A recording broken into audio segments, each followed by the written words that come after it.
I'm Jennifer Gonzalez from the Cult of Pedagogy podcast, a proud member of the Education Podcast Network, just like the show you're listening to right now. The opinions expressed are those of the individual hosts. Make sure you check out all the other great podcasts at edupodcastnetwork.com. And get ready, because the learning begins in 3, 2, 1... Administrators also have their hands tied, that there are things that are required of them that they also know aren't like what are truly best for kids. And you're going to have administrators who are going to think that it really stinks, but they can't communicate that well with their staff. So that perspective, if I had that, I feel that I would have been able to deal with the situation in third grade a lot better, knowing that perhaps they too agreed with me, but it was just something that we were going to have to deal with, rather than me thinking that it was like an us versus them situation. Hey, Burned In teachers, and welcome to the Burned In Teacher podcast. One part burnout and all other parts action, inspiration, and support for teachers dealing with burnout. If we've never met before, my name is Amber Harper. I am your host for the Burned In Teacher podcast, and I can't believe it, but this is actually episode 20 of the podcast. And in celebration of this, I feel like it's just perfect that one of my very best friends is going to be on the podcast today talking about our struggle with administration. It is now the month of February, and the theme of the Burned In Teacher podcast is going to be Administration is Burning Me Out.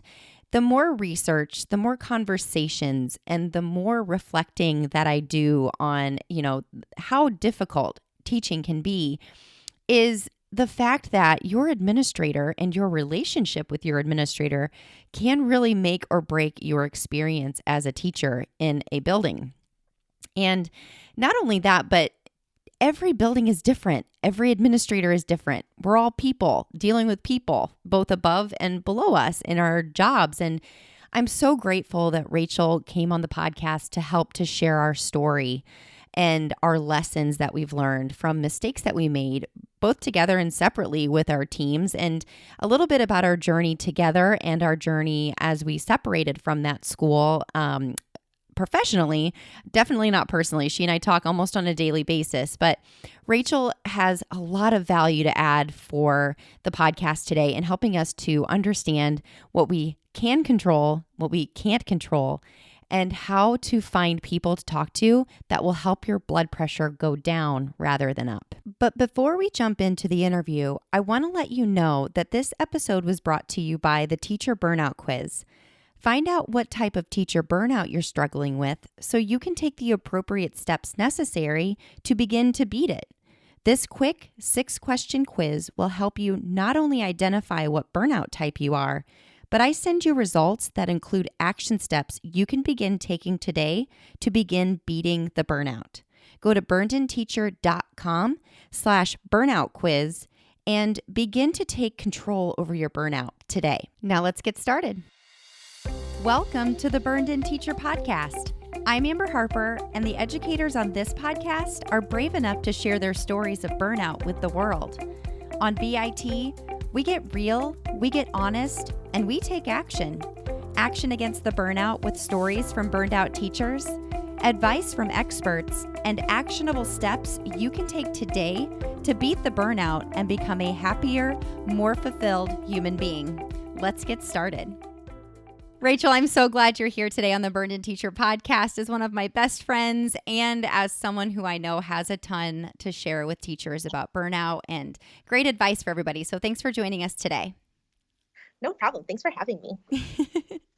So I know tons about you, but the listeners I'm sure are really interested to hear about your teaching journey. So can you tell us some things about what you've experienced in your teaching career so far? Yeah. So my first teaching job was an hour from my house. When I graduated college, I sat down with a map and I said, how far am I willing to drive? And I'm going to apply to all of those places. And lo and behold, practically the furthest place I applied to was the only one to offer me a job. And so I took it. And so I taught third grade for 2.5 years. And then I took a job actually much closer to home, halfway through my third year teaching in a brand new position that they were making. They were completely overhauling their E&L program. And so they kind of took me on board, and it was really neat to just kind of build this program from the ground up. And then I did that for 2.5 years, and now I'm back in the classroom teaching fifth grade. So help the listeners understand as well, how many school districts have you taught in the past So few years? I've taught in 2 school districts, Mm-hmm. 1 school teaching third grade, and then in my E&L position, I was in 10 elementary schools in the corporation. Last year, I was also at a middle school. The next year, we split up the schools, so I was in just 5 schools, 4 elementary schools, and 1 middle school. And now this year, I am just at 1 school in 1 class, teaching 1 set of students, 1 grade. So I know a little bit about how you felt about all of those positions, but so tell me a little bit about the transition from 1 classroom to 10 to 5 to 1. What did you prefer? What was it like, first of all, to make those transitions, and what do you prefer? I think at each point there were definitely perks. So right out of college, I loved being in the classroom and having that control of what I taught, when I taught it, how I taught it. And I learned and grew so much with the teachers that were around me. Well, I know specifically you had a really awesome team leader Like those last the 2 best years. team leader. And the best friend. Yes. AKA you.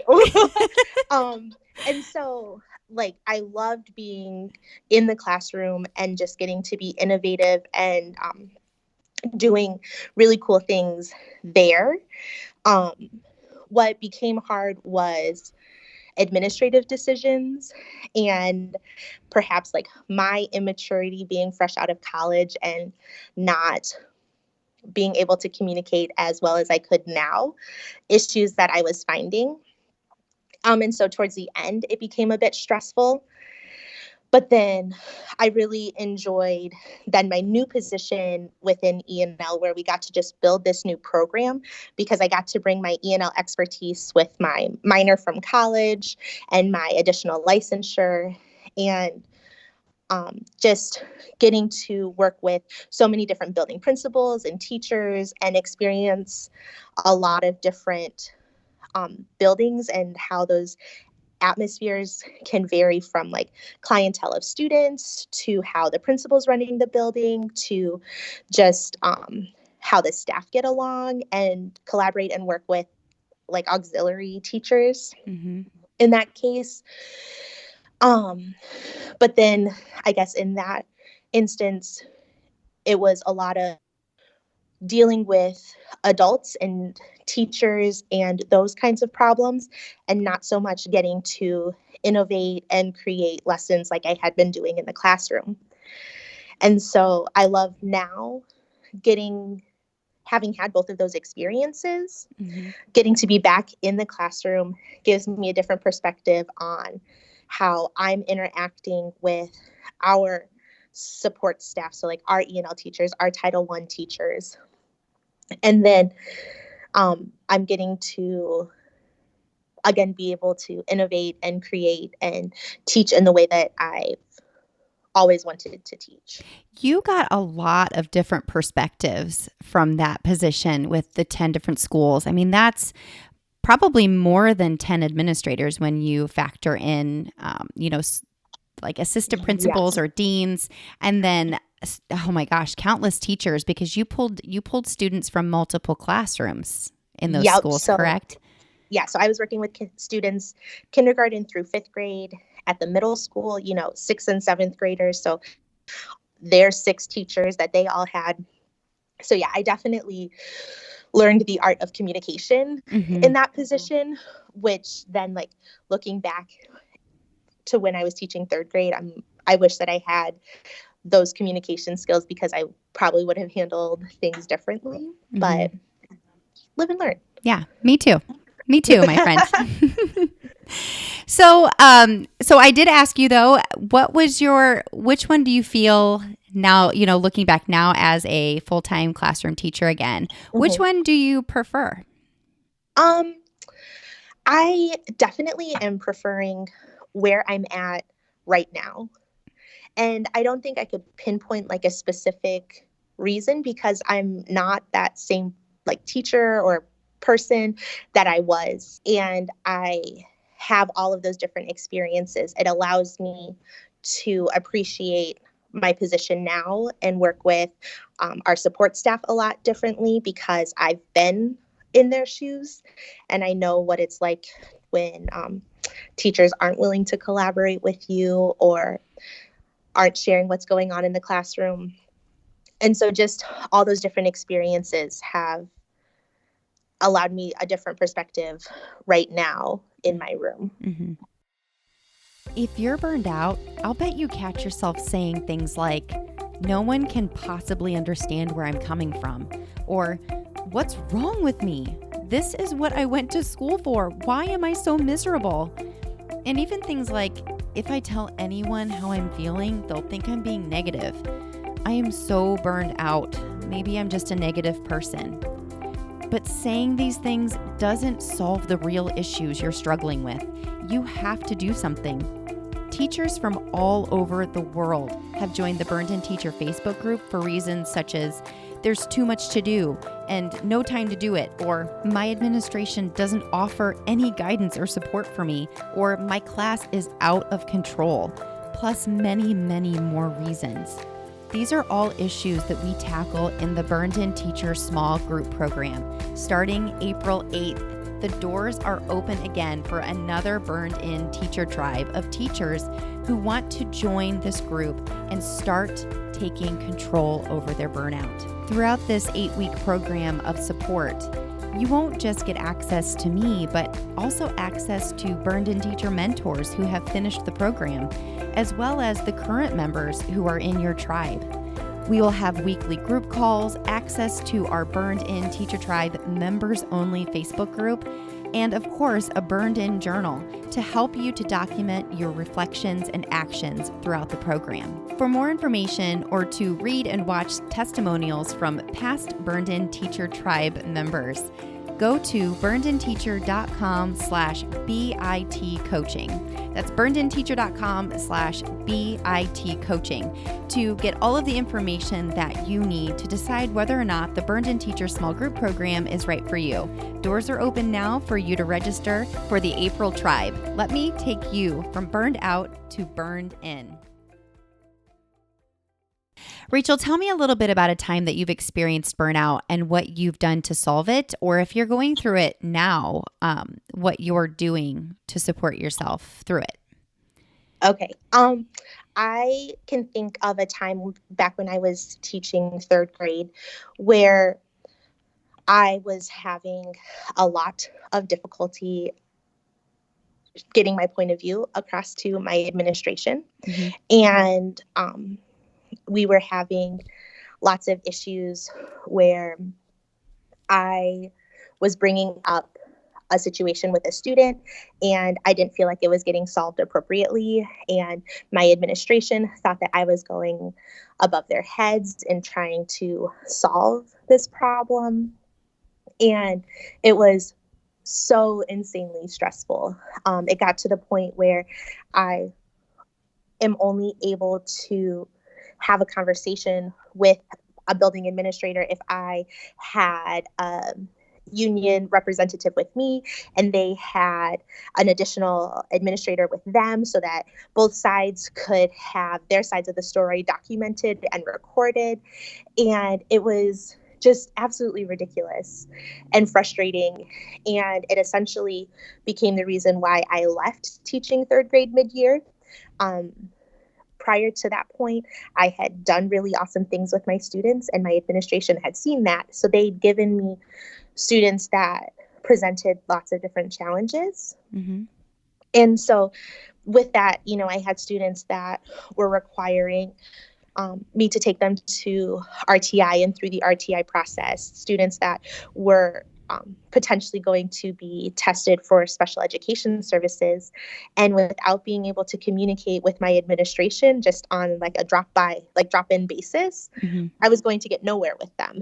And so I felt at that point that I wasn't serving my students well, and that it would be better if there was someone else who was going to be able to communicate openly with the administration.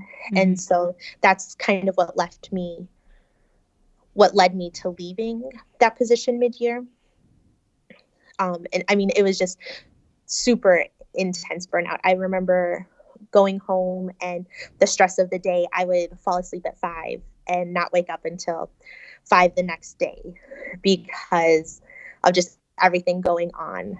And then it really stunk because there was additional like turmoil within our team. Like our whole 3rd grade team, I felt was really supportive of me, which then like created this very like us versus them culture with the administration. And it was just the most insane, difficult time of my life that I hope to never have to repeat. I was there with you during that time. It was extremely stressful. It was extremely, extremely stressful. And you've all heard my story about leaving mid-year, and this is what was happening at that time. So tell me a little bit about looking back in hindsight, because Rachael, you and I have discussed this situation in our teaching lives many, many times. And now being older and wiser, we definitely have some things that we would have changed about our reactions and the way that we handled our realities at that time. Yeah. So just tell me something that you learned from that situation in your career and about yourself in any form. Yeah. I've definitely learned from that position, and then in dealing with all the administrators I have in previous positions, that administrators also have their hands tied. That there are things that are required of them that they also know aren't like what are truly best for kids. And you're going to have administrators who are going to think that it really stinks, but they can't communicate that well with their staff.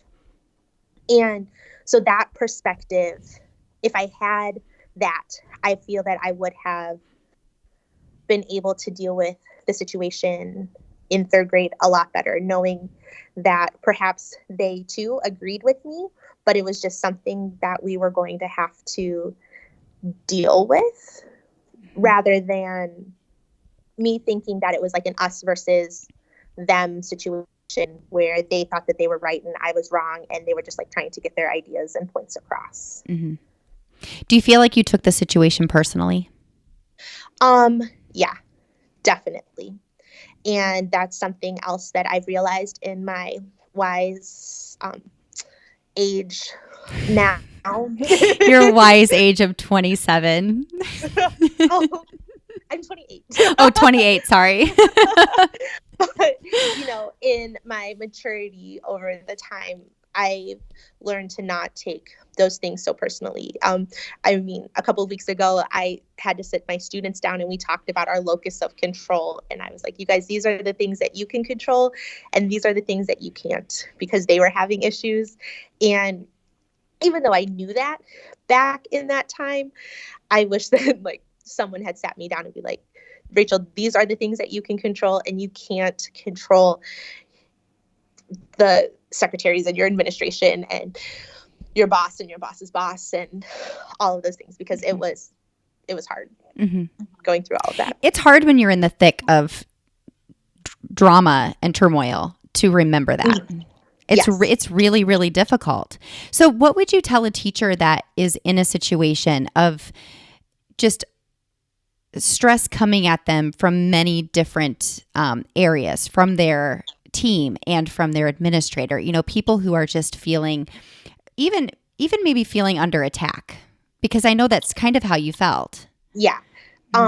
one, like find your support people. So, at home, I had my mom who was listening to me, and she could tell you every single detail of the situation.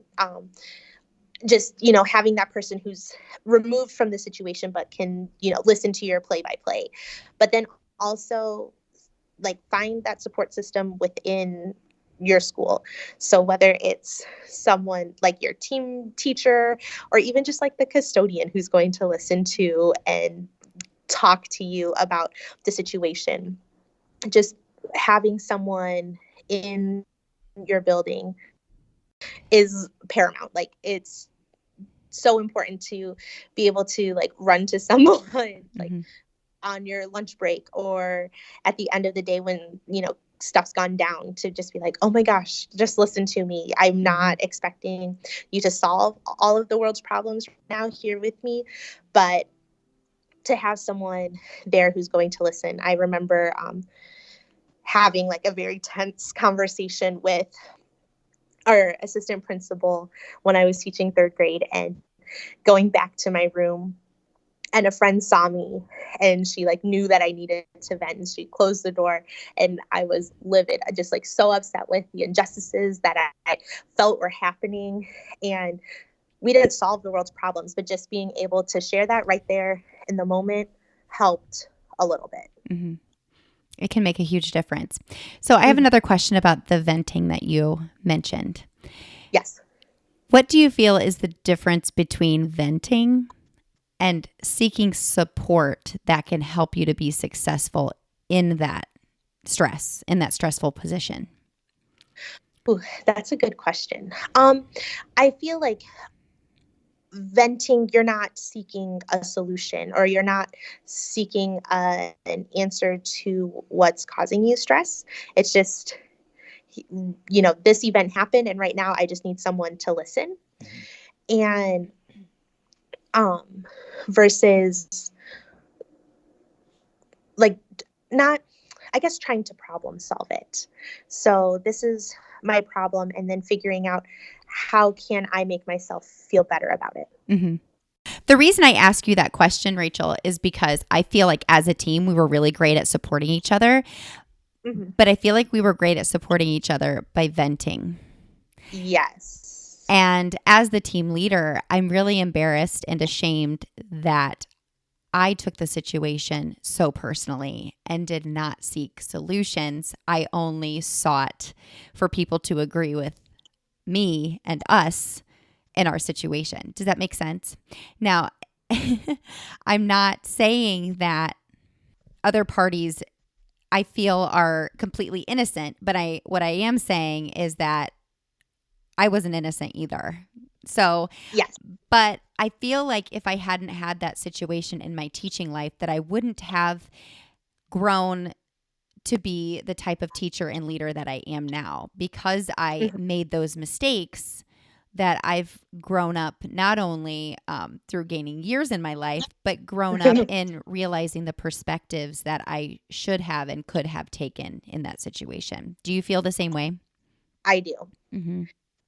I think that there were probably conversations that could have been had with my administration that could have worked to solve our problems. So, I mean, like, embarrassingly enough, I raised my voice at my administration, trying to share my viewpoints and my ideas of what was going on. And now I feel that I have better ways of communicating with them, and I could have sat down and had a conversation with them to try to figure out solutions to what I felt was this enormous problem.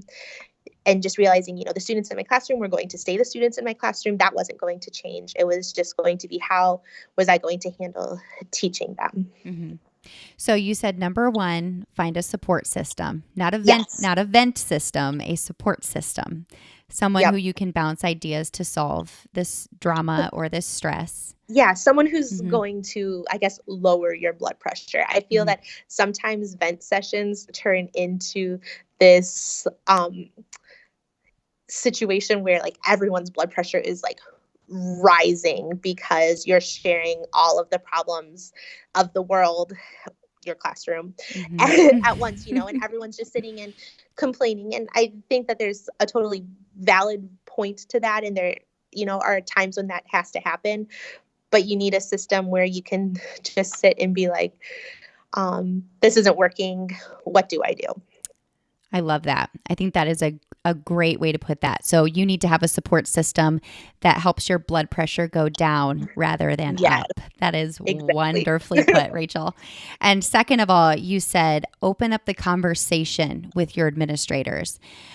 When would you suggest having that conversation? Oh my gosh, right away. I mean, being back in the classroom, I have students that cause me stress, but it's nowhere near what I had in the past. And I right away went to my administration and I said, this is how I'm handling these situations. Mm-hmm. What do you suggest? Mm-hmm. And I mean, I got words of affirmation like, that's exactly what I would do.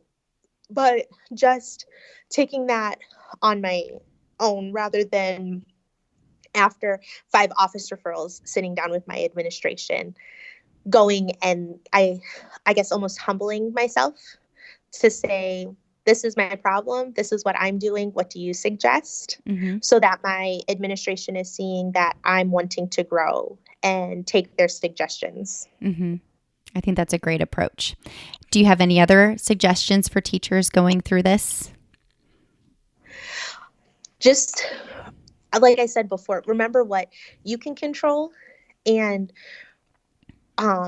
just remembering that our administration, they can't control everything either. Mm-hmm. And so I think a lot of times we get stressed out because they're telling us that we need to have control of our data and we need to be looking at it to make sure that it's informing our instruction and all of those buzzwords in education right now. And at the same time, it's because someone's telling them that too. Mm-hmm. And so it's just remembering that some of the things that they're asking of us is not because they're wanting to, but because of what they are being asked to do. As the wife of a principal, I can tell you that is 100% true. I think different administrators have different ways of handling that whole messenger side of things, because really a lot of times they are the messenger between, the mm-hmm. central office and the teachers. And sometimes it's hard not to get shot as the messenger sometimes, Exactly.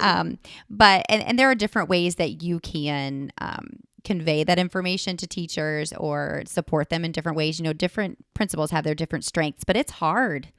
It's hard to have that job because mm-hmm. being a principal is stressful from what I've seen with Jeff, but also having the responsibility of delivering information in a way that's not going to cause stress to your team at your school is really, really hard. Yep. So that's excellent, excellent advice. Thanks. So is there anything else that you feel would be helpful to share with teachers that are going through burnout? Do you have any other pieces of wisdom or advice that you'd like to share with them? I mean, my 6 years of teaching have brought me so much wisdom. They really have. Don't devalue your experiences. That you've had a lot. I guess it's just working to make sure that you are making things easy for you. So reminding yourself that you can't stay at school for hours and hours. Mm-hmm. I still try to remind myself of that. That's not going to make you any more effective of a teacher, because now you're going to be crabby and sad because you are not getting enough sleep and you're not seeing your family enough. Mm-hmm. But I don't know, just put in the time that you need to, and don't think that the more time is going to make you that much more effective. Mm-hmm. I 100% agree. I preach that to teachers all the time. So it's interesting that you bring up the locus of control and what it is that you have control of, because there was a really interesting conversation that I was so proud of our Facebook group members. And listeners, if you're not a member of the Burned In Teacher Facebook group, I strongly, strongly suggest that you become one, because there were teachers that came out of the woodwork last night helping to surround a teacher going through a struggle that I've never seen before. And I am so proud to say that the Burned In Teacher Facebook group is that support system that will help your blood pressure go down. It was very clear from one of the teachers' posts that she was seeking support. She was seeking help. And Rachael, you even offered a really good piece of advice to her.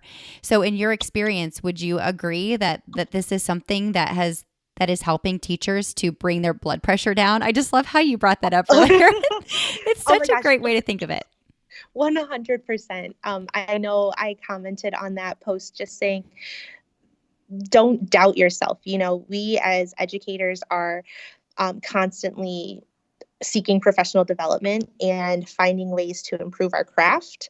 And in that, when we have people that are coming and questioning the things that we're doing, we just have to know that it's like with sound practice that we're doing and making those choices and not worrying so much about having that Pinterest perfect classroom or that Instagram ready classroom, because Oh my gosh. Yes, girl. we don't have the money or the time to devote to that. But yeah, it's hard when you're constantly not just met with verbal criticism or what may seem to be criticism, but then that visual criticism that we have on ourselves when we look at things online. So yeah, it was a very, very sound piece of advice that you gave her last night. And I'm really sure that she benefited from, oh my gosh, what was it? 20 comments of support. It was awesome. Mm-hmm. Yeah. So again, I really encourage you, if you are someone who's not finding that support system in your school or in your friendship circle, jump into the Burned In Teacher Facebook group, request to join, and I will get you in there as soon as possible. So now it's time for the Burned In Teacher this or that lightning round. Are you ready? Yes. Okay. Chocolate or vanilla? Vanilla. Coca-Cola or Pepsi? Diet Coca-Cola. Always thinking outside the box, Rachael. Rain or snow? Ooh. I'll say snow. Oh, because I went to the Garth Brooks concert a couple of weeks ago, and it was raining, and I was just standing there like, I wish it was snowing. Oh, this would be so much more enjoyable if it was snow. Right. I agree with you. Snow versus rain. At least snow leaves something pretty behind to look at. I don't know. Maybe you agree or disagree with me, listeners, but I would much rather have snow than rain. Although I would much rather live in Florida than Indiana too. Yeah. So I guess I'm a little confused on what it is I want. Rachael, thank you so much for your advice and wisdom. And it's so nice to have this conversation on air of you and I kind of sharing our experience together. Overall, it was a wonderful experience. I learned. My gosh. We talk about it all the time. I mean, I'm constantly texting you and messaging you about the awesome things that we were doing and seeing and things that were going on in the corporation that we left and how we missed that. We do. We learned a lot of valuable teaching lessons about instruction at our school that we taught at together. And I still come back to those to this day and still use the things that I learned there. So that's a huge takeaway. I'm glad you brought that up. So Rachael, thank you so much for joining us today on the Burned In Teacher podcast. Thanks for having me.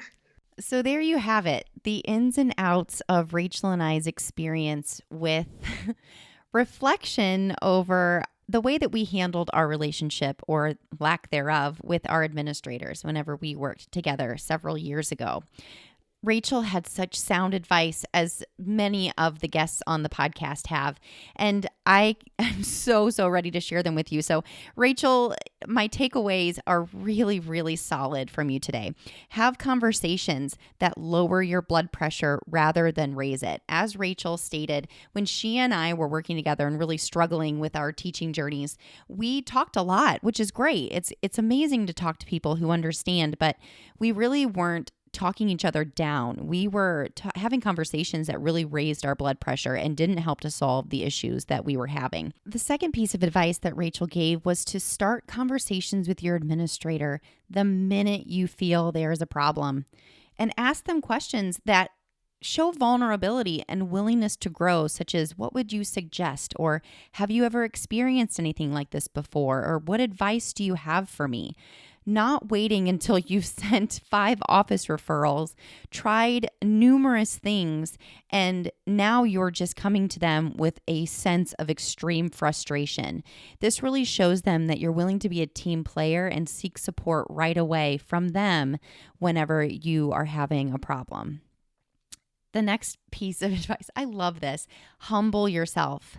Asking questions to people who have been around and have dealt with the same things that you're dealing with is huge in helping to solve these issues that you're going to have as a teacher. We will never, and I'm serious when I say this, we will never have it all figured out. No one does. There is always something new to tackle and to try to seek support from others around us. So please just humble yourself.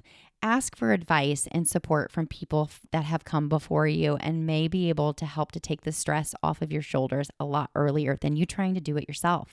The next one is so good. Remember what we can control and what we can't. Those words of advice don't need any explanation. There are things in our careers that we can control and things that we can't. And it's important for us to focus on the things that we can control daily. Otherwise, you will lose your mind. This last piece of advice is all about empathy. Remembering that your principal, your assistant principal, they're human too. They have things out of their control, and showing empathy for that and knowing that they a lot of times are just the messenger of this information that does not make you happy and it doesn't feel like it helps you will really help you to feel like you can control the situation a little bit better. Knowing that they are human just like you, just coming to work, trying to do their job the best they can, sort of humanizes the entire situation and may lower your blood pressure a little bit. So I hope that these tips and takeaways have helped you to reflect a little bit on your relationship or past relationship with your administrator and helps you to start taking steps to build that bridge rather than the wall that I've talked about before. We've got some great guests coming onto the podcast this month, all about administration is burning me out, including some administrators. And I really can't wait for you to hear their stories. They learn lessons through mistakes just like us. So stay tuned for next week's episode of the Burned In Teacher Podcast. That's it for this week's episode of the Burned In Teacher Podcast. Until next week, take a deep breath. You are your own hero, and you just took another step to becoming a burned in teacher. Burn on. If you want to be updated on the latest Burned In Teacher Podcast episodes, don't forget to subscribe to the Burned In Teacher Podcast on Google Play or iTunes. Also, please consider leaving a review and leave a rating so that other teachers who are feeling the burnout can find this podcast to help them feel supported as they continue their journey out of burnout. Thanks so much.